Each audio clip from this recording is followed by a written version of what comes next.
Siyempre, bilang isang ina, mahirap talaga, mahirap malayo sa anak.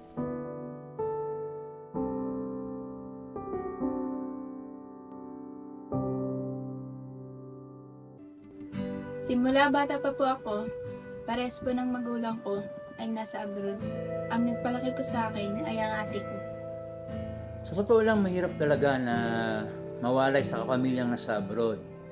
Katulad ng sa naranasan ko, grade 4 ako nung nag-decide ang father ko na mag-OFW sa Hong Kong. And during those times na, alam mo yon, iba talaga yung merong ama na sumusubaybay sa kanyang mga anak habang lumalaki. Mahirap ang magkaroon ng kapatid na nasa abroad, lalo na pat na yung family namin, we're very close to one another. Okay? Talagang hindi kami sanay na mahiwalay sa isa't isa. Pero dahil sa kahirapan na naranasan namin, dapat sila mag-abroad. Siyempre, bilang isang ina, mahirap talaga, mahirap malayo sa anak. Hindi ko alam kung kumakain na o may sakit siya. Kaya lagi ako nagdadasal na lagi siyang gagabayan ng Panginoon kahit saan siya magpunta. Mahirap po na na malayo sa magulang. Pero mas iniisip ko na lang po na mas mahirap ang nararanasan nila sa ibang bansa. Namimiss ko siya. Kasi malapit na ako mag-school.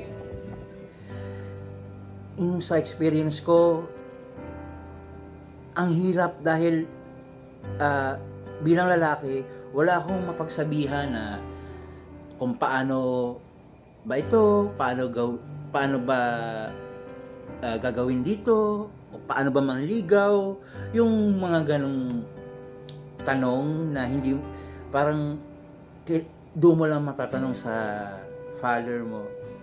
Ayun, sobrang hirap, pero ganun pa man, proud ako sa kanya dahil isinakripisyo niya yung kanyang sarili para mabigyan lang kami ng magandang buhay at mapagtapos kaming magkakapatid. Sobrang okay na ang buhay namin ngayon simula nang nag-abroad siya. Napagawa niya yung bahay namin, buwan, nagpapadala siya sa nanay ko, pambayad ng kuryente, tubig, pag emergency, tawag lang kami sa kanya, magbibigay siya. Kahit na may kanya-kanya kaming pamilya, handa pa rin siyang tumulong pag kailangan namin.